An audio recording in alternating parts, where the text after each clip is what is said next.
Olá, seja muito bem-vindo, seja muito bem-vinda. Eu sou o Carlos e hoje a gente vai falar sobre design da informação. Esse vídeo ele vai ser dividido em dois vídeos, né?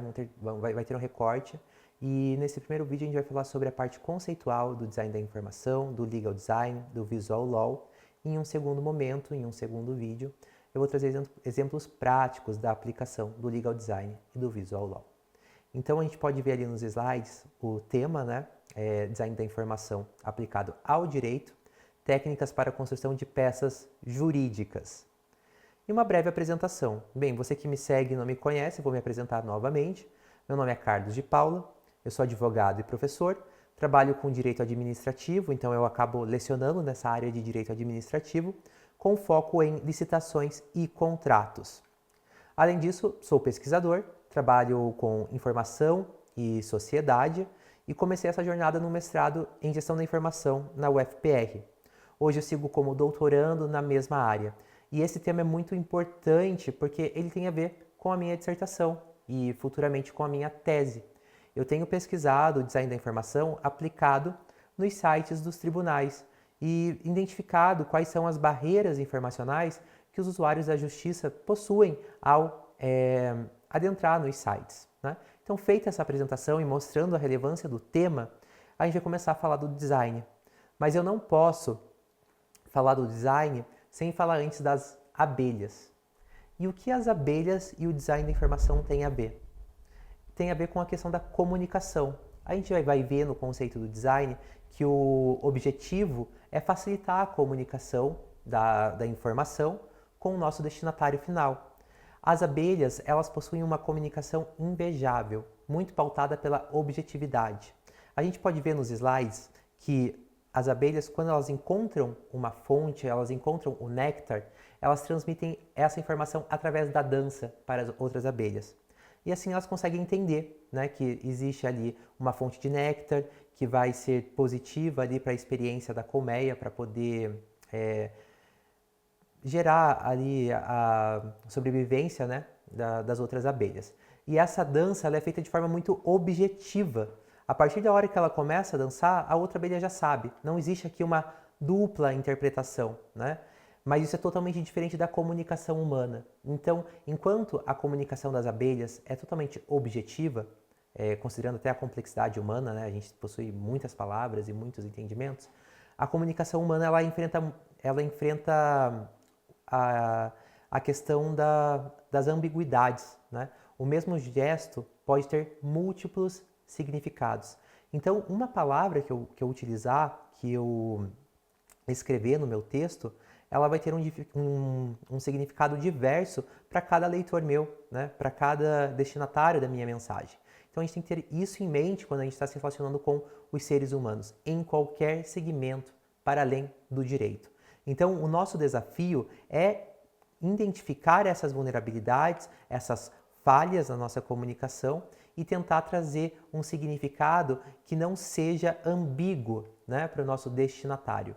Então, a gente pode utilizar essa metáfora das abelhas como um norte para estabelecer uma diretriz que a gente deve atingir ao se comunicar com o usuário da justiça. E falando sobre essa parte de comunicação, a gente pode falar um pouquinho sobre o direito além da escrita. Muitos associam o direito à escrita, até porque foi uma área da ciência que evoluiu muito com essa tecnologia da escrita. Só que é importante lembrar que o direito ele existiu antes da escrita.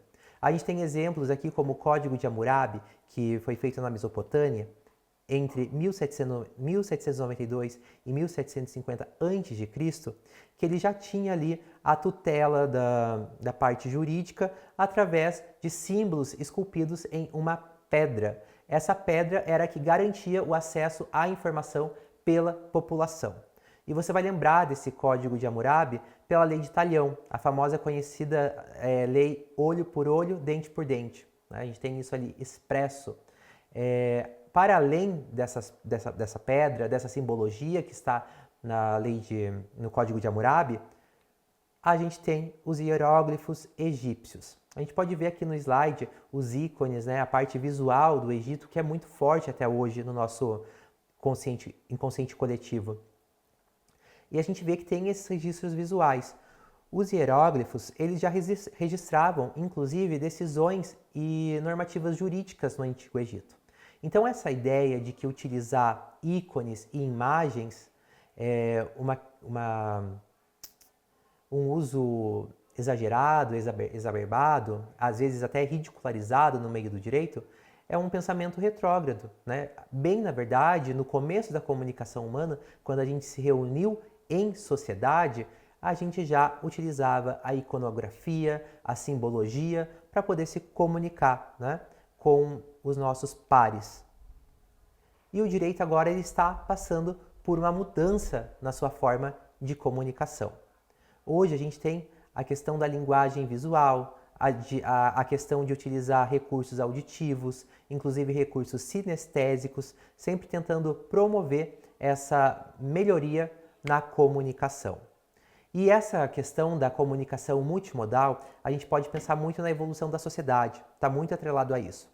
Por muito tempo, o direito ele evoluiu, foi para a escrita, se desenvolveu com essa tecnologia da escrita, mas ele foi agora influenciado pela sociedade da informação, pela questão da rede dos computadores, pela cybercultura. Temos alguns autores da parte de ciência da informação e da administração da justiça que vão falar sobre essa evolução no direito. A questão da sociedade da informação significa que o nosso principal insumo hoje são os dados, né, que são convertidos em informação.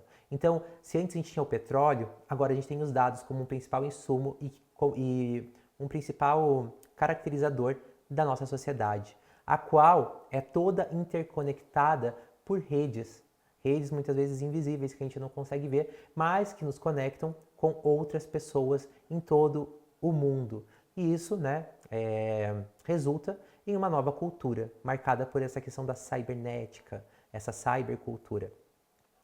E o direito ele vai ser influenciado, assim como todas as áreas. Existem autores como Susskind, que vai dizer que o direito ele vai deixar de ser um lugar para se tornar um serviço, né? Então a gente já viu isso um pouquinho na pandemia, quando os tribunais tiveram que fechar suas portas e fazer um atendimento todo remoto. Então isso meio que já aconteceu, a gente já consegue ver, de certa forma, essa experiência.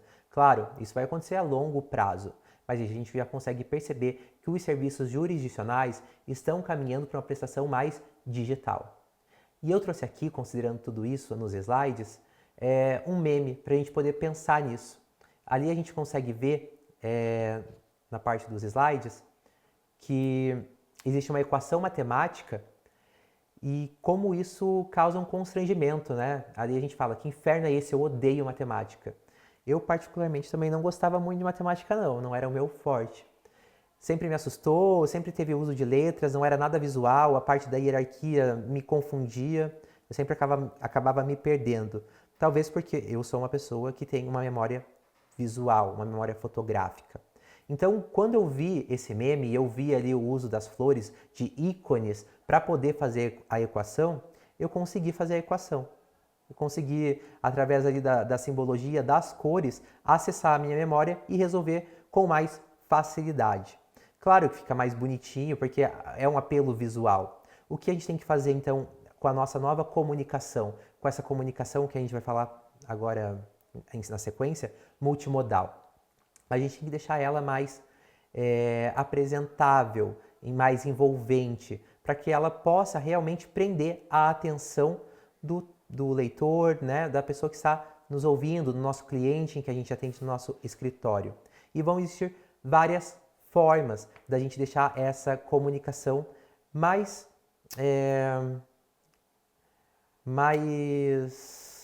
apresentável, digamos assim. Dentro da comunicação multimodal, a gente tem a comunicação visual. A gente viu ali a questão dos ícones, da parte do uso das imagens, e isso vem sido utilizado, né? A gente pode ver quando a gente vai acessar sites dos tribunais, já tem ícones ali, alguns contratos eles já utilizam ícones para poder facilitar a memorização do cliente. Temos o uso de infográficos, que a gente pode pegar um bloco de texto do direito, condensar esse texto, que às vezes é muito grande, em uma imagem, em um esquema visual para poder facilitar a memorização e também o diálogo.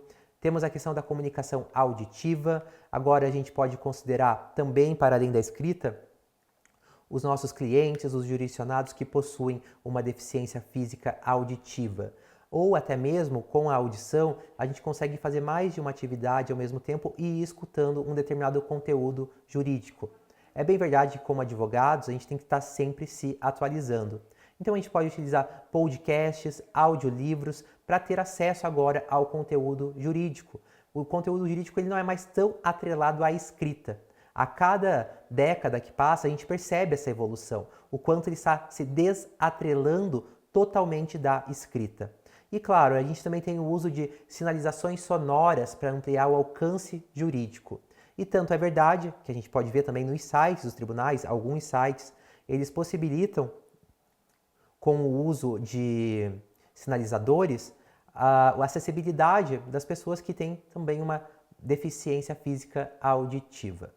Temos também a comunicação audiovisual, que hoje ela está muito popularizada pelo uso das redes sociais. Então é muito comum a gente ver o conteúdo jurídico, a comunicação jurídica, sendo compartilhada por meio de vídeos, animações e agora até mesmo pela realidade aumentada, transformando totalmente a experiência legal, deixando ela mais sinestésica em alguns momentos. A gente aprende ali, às vezes, em uma simulação, o nosso direito tem acesso ali a informações que apenas com a escrita e com a leitura a gente não iria conseguir internalizar na nossa memória, no nosso inconsciente, no nosso consciente.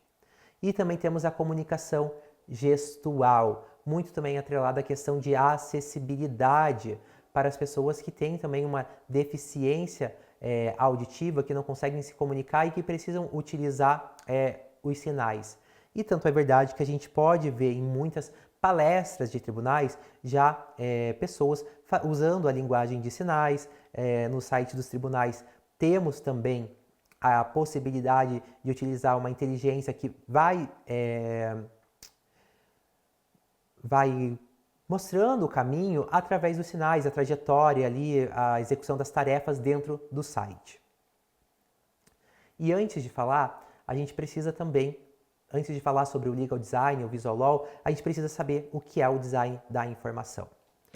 O Design da Informação, ele é um campo do design, né? Então é uma área que já foi estudada, nasce do design de documentos, vem evoluindo até se tornar um campo do design, e ele vem sendo utilizado no direito.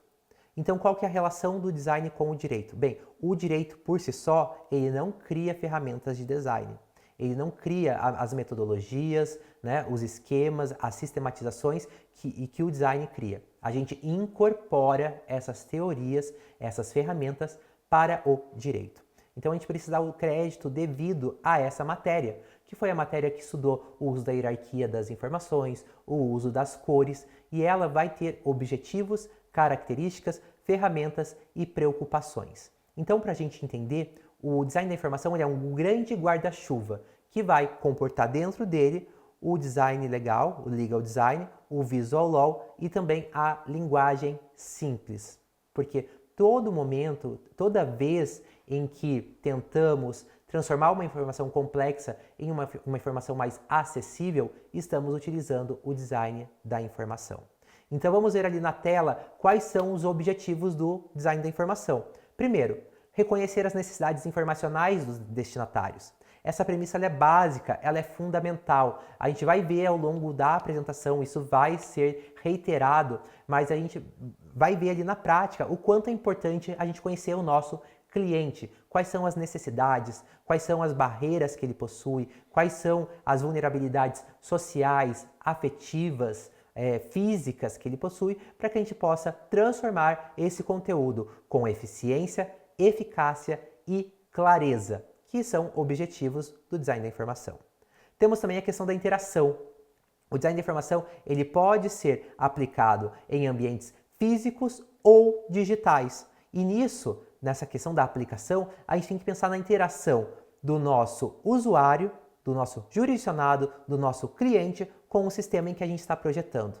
Essa interação ela deve ser fácil, agradável, natural e os equipamentos, eles devem, a interação com o equipamento deve ser pautada por uma harmonia, né, em que seja possível resolver problemas de interface. Também temos a necessidade aqui de planejar, definir e configurar o conteúdo das mensagens, como eu falei, nos ambientes físicos ou digitais. Além disso, como a gente pode ver ali, o design da informação ele tem um papel democrático, conectado ao acesso à justiça, à questão do exercício da cidadania, da democracia, porque não existe uma democracia se o jurisdicionado, se o cidadão não consegue compreender o seu direito, né? E vão existir sim barreiras no próprio campo do direito que vão impedir a gente de entender o conteúdo jurídico. As pessoas que não são familiarizadas com o direito assimilarem aquele conteúdo. Então é a função do design da informação aplicado no direito facilitar esse processo de entendimento, facilitar esse processo cognitivo, facilitar o acesso à memória. E o campo vai possuir características. Primeira característica muito importante aqui, é um campo multifacetado. O que isso significa? Significa que, se eu for trabalhar com a parte da conversão de uma informação complexa na área da arquitetura, não vai se chamar design da informação, vai se chamar engenharia da informação ou arquitetura da informação, a depender do campo ali. Se eu for trabalhar com a condensação de conteúdos na parte do jornalismo, vamos chamar infográficos. Então, para fazer uma pesquisa em design da informação, você levantar alguns materiais com diretrizes que possam ser aplicadas, a gente tem que considerar que só um termo pode restringir muito, né? A gente vê no próprio direito, a gente tem usado um termo próprio, legal design. Então, é nesse sentido que ele é multifacetado. Ele é diverso, ele vai possuir várias facetas e vários nomes. Mas a partir da hora em que eu quero transformar um conteúdo que é complexo em um conteúdo mais simplificado, mais acessível, eu estou trabalhando com o design da informação. Então, para todos os efeitos, a gente vai usar esse termo aqui. Claro, vamos puxar para o legal design, mas é só para explicar esse fenômeno. Também, o design da informação ele vai possuir uma característica interdisciplinar, muito conectada a essa primeira característica que eu falei de ser multifacetado. O que significa ter uma característica interdisciplinar? É um campo da ciência que vai se relacionar com outras áreas, né? Então eu posso fazer pesquisas de design da informação envolvendo o judiciário, envolvendo a medicina, envolvendo a engenharia, né? Envolvendo o marketing. Eu posso aplicar ele em qualquer área, eu posso conversar e dialogar com qualquer área. Posso utilizar a ciência da informação. Temos algumas pesquisas agora que estão avançando nessa frente, né? Então, é muito importante saber dessa característica, saber que a gente pode combinar uma área com a outra. Também existem outras características, como a gente pode ver nos slides, como a questão da otimização da informação, a questão da sistematização da informação, né? A ideia aqui é criar um protocolo que possa ser replicado, né? Possa ser replicado em outro momento, em outro produto informacional, sempre com o foco no usuário e no conteúdo, nessa transmutação de um conteúdo que não é acessível para um conteúdo acessível. E claro, vai ser uma área que é aberta à experimentação. Lembra que eu falei da questão da gente verificar as necessidades do usuário? Então, essas necessidades elas vão alterar conforme a sociedade evolui, conforme esse usuário vai se relacionando com os seus pares. Então, vai ser vai ser um processo constante de experimentação.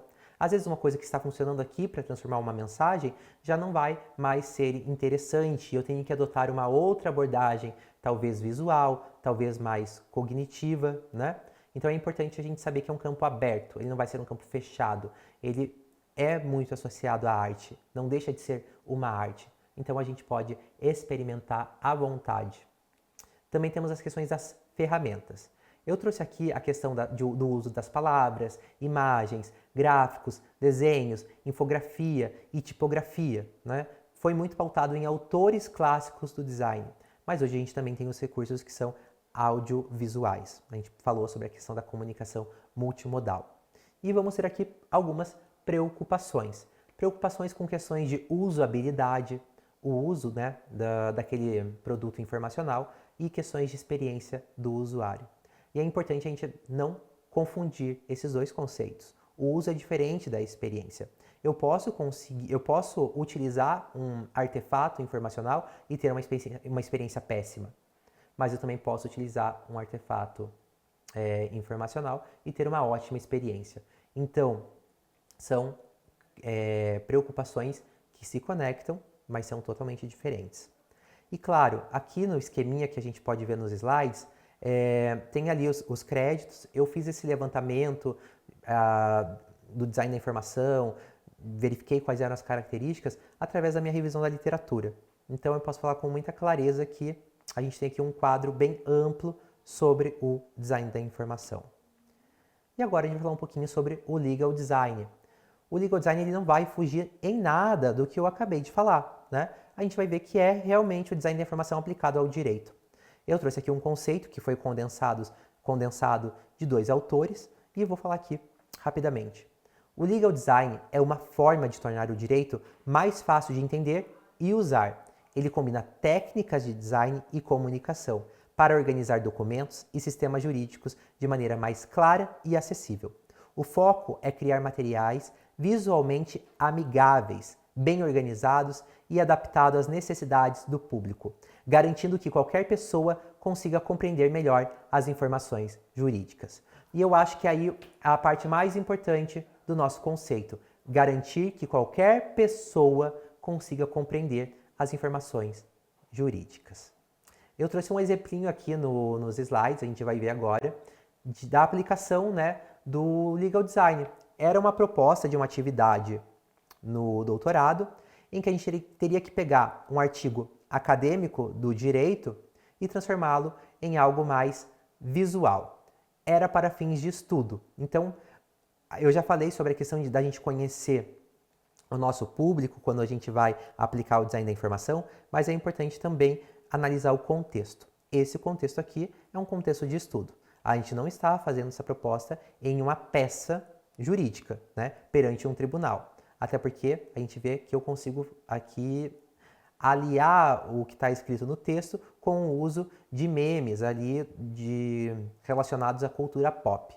Então, primeiro, vamos ver aqui o esquema que eu fiz. A primeira coisa que eu fiz ao ler esse artigo foi verificar que coautoria é uma definição totalmente diferente de contribuição científica. E dentro disso, dentro da questão da coautoria, eu posso ter problemas relacionados a plágio acadêmico. E qual seria o resultado caso seja configurado um plágio acadêmico? Vão ser aplicadas sanções legais, administrativa, cíveis e no âmbito penal. Então a gente consegue ver através do uso aqui de ícones e de flechas um esquema mental para memorizar o que estava no texto, simplificando, né? Salvo engano, esse texto aí ele tinha mais de 20 páginas. E também temos a questão dos tipos de plágio acadêmico. Aqui vão ter vários tipos de plágio. Plágio direto, plágio parcial, plágio indireto. E para poder relembrar, caso fosse necessário para uma prova, eu utilizei memes relacionados ali a conteúdos, né, do mundo pop, do mundo que tem mais a ver com os materiais que eu consumo, né, com o conteúdo que eu consumo diariamente. Então a gente vê a questão do plágio indireto, por exemplo. Eu não sei se vocês lembram, mas no começo da carreira, a cantora Anitta, ela foi muito julgada por copiar roupas, coreografias da Beyoncé. E isso era um plágio indireto, porque ela usava a ideia de um terceiro, dando uma repaginada, né, e fingindo que era uma ideia própria, se reapropriando daquilo. Se fosse em um contexto acadêmico, se fosse, por exemplo, na questão da escrita, poderia sim configurar um plágio. Então eu só usei isso como um exemplo para poder memorizar mais fácil cada instituto. E, trazendo esse exemplo agora, vamos falar do Visual Law. O que seria o Visual Law? Então, ele é uma subcamada ali do Legal Design, digamos assim, e a aplicação do Legal Design com o uso de imagens, gráficos e símbolos para tornar o direito mais fácil de entender. Ele vai simplificar textos jurídicos complexos por meio de diagramas, que foi ali o exemplo anterior que eu utilizei, os infográficos, ícones, para tornar as informações mais acessíveis, além de deixar o documento mais visual e atrativo. Seu objetivo principal é facilitar a compreensão, reduzir barreiras e garantir que mais pessoas possam exercer seus direitos de forma clara e acessível. Então a gente vê de volta a questão de facilitar a compreensão, né? Reduzir barreiras informacionais, garantir que as pessoas exerçam seus direitos de forma clara e acessível. E aqui ao lado a gente consegue ver os principais ícones que são utilizados no Visual Law. A gente tem o uso da balança, do martelo, aqui do tribunal em si, da sede, e também podemos utilizar outros símbolos, que são símbolos mais universais. Eu gosto muito de utilizar esse da atenção quando eu quero demarcar um tópico importante de um contrato ou um tópico sensível em uma petição. A gente pode estar recorrendo ao uso moderado desses ícones para poder facilitar o processo de memorização. Como eu falei, eu sou uma pessoa muito visual. Então, quando eu pego um documento, eu lembro da cor do documento, eu lembro do tipo do material do documento, mas eu não lembro do que está escrito muitas vezes. Só que lembrando desse desenho, que às vezes está no documento, eu consigo saber onde essa informação está e encontrá-la com mais velocidade. É muito comum a gente pegar agora algumas intimações, algumas citações que vão utilizar, né, o uso do ícone.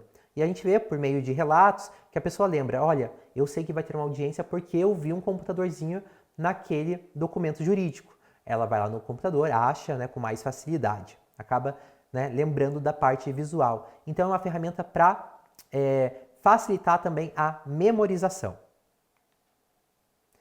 E o Visual Law ele já vem sendo aplicado há muito tempo nos tribunais.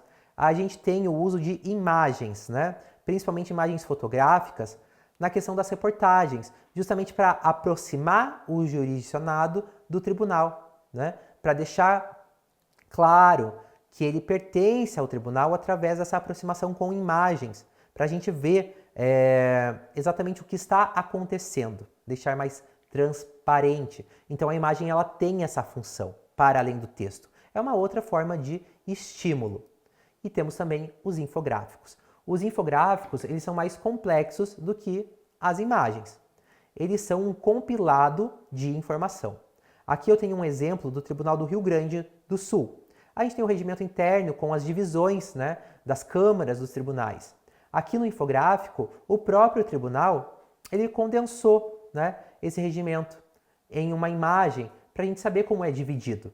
Então isso pode facilitar o entendimento, pode facilitar a velocidade do acesso à informação, né? Porque eu bato o olho aqui e eu não preciso ler um regimento enorme e procurar os artigos ali. Então a gente tem um infográfico com essa função de facilitar também a velocidade no acesso da informação e facilitar a memorização. E claro, o legal design, como qualquer outro campo, ele evoluiu, né? Ele não nasceu do nada. A aplicação do design da informação no campo do direito, ela não surgiu agora em 2020 para frente. Já é um estudo que possui um marco teórico já definido. E a gente pode ver aqui nos slides a evolução histórica desse campo. A gente pode ver que começou em 2001. Existe um primeiro estudo que marca, né, a abertura da aplicação do design da informação no campo jurídico, com Colette Braunschweig. Ali em 2001 ela criou uma tese, né, então a gente tem uma tese em que foi utilizada normas jurídicas, foi realizada uma transformação nessas normas, né, com elementos visuais para deixar o estudo mais fácil, o entendimento mais acessível. Temos também a evolução disso. Então, em 2001, a gente não tinha muito ainda a sociedade marcada pelo uso das redes, pelo uso tão digital dos tribunais. Estava caminhando, mas temos ali uma pesquisa que verificou a relação entre isso, entre a importância de deixar as informações mais acessíveis. E a gente vê que em 2014, Margaret Hagan, ela vai criar o Legal Design Lab na Universidade de Stanford.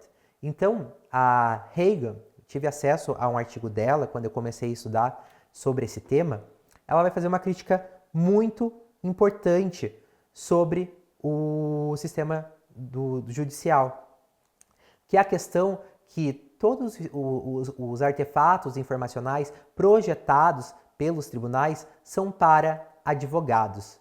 E nessa questão de projetar um artefato para advogados, o jurisdicionado, o cidadão, ele fica excluído, sendo que ele é a pessoa que mais tem interesse naquela demanda. Então, como que ele não vai entender o que está acontecendo e vai precisar de uma pessoa traduzindo aquilo a todo momento? Sendo que deveria haver uma comunicação direta entre o tribunal com o jurisdicionado. O porquê que o advogado tem que ficar intermediando isso? Porque eu não posso fazer um conteúdo que vai ser compreendido pelo cidadão e pelo advogado, né? Então a Regan ela traz essa crítica e ela vai influenciar muitas pessoas, muitos juristas a facilitarem seus conteúdos. E esse campo vai evoluir. Em 2017, a gente vai ter o Legal Design Summit, que vai ser o primeiro grande evento internacional sobre o tema. E desde então, anualmente, a gente tem a realização desse evento, onde os pares que pesquisam sobre design da informação, sobre legal design no âmbito jurídico, se reúnem e trocam suas experiências, trocam as suas experimentações. Uma característica que, conforme a gente viu, é essencial para o campo. E claro, a partir de 2020 a 2024, houve uma expansão global, né, no uso do legal design, do visual law. Então a gente tem agora esse campo, essas ferramentas sendo aplicadas em contratos, em novas formas de comunicação que sejam mais interativas. E o Brasil vem acompanhando essa expansão global, né? A gente tem aqui alguns atos normativos que vão recomendar o uso do Visual Law pelo Conselho Nacional de Justiça, o CNJ. O primeiro é a Resolução 347 de 2020 e, em seguida, a Recomendação 144 de 2023, recomendando que os juízes utilizem elementos visuais para aproximar o cidadão do tribunal. E essa foi a nossa primeira aula sobre design da informação. Eu não sei se vocês têm familiaridade com o tema, se vocês já utilizam. Eu espero que sim, né? Que pensem no seu cliente, no jurisdicionado, para que a gente possa fazer essa conversão da informação. E você pode deixar aqui o teu comentário, informar o que você entendeu sobre o design da informação, se você acha relevante ou não esse campo, e a gente pode dialogar sobre isso. No próximo vídeo, a gente vai ver sobre as práticas que a gente pode aplicar na nossa comunicação jurídica e na documentação jurídica. Então eu aguardo você no próximo vídeo. Eu espero que você curta, compartilhe e interaja com esse conteúdo. Até a próxima!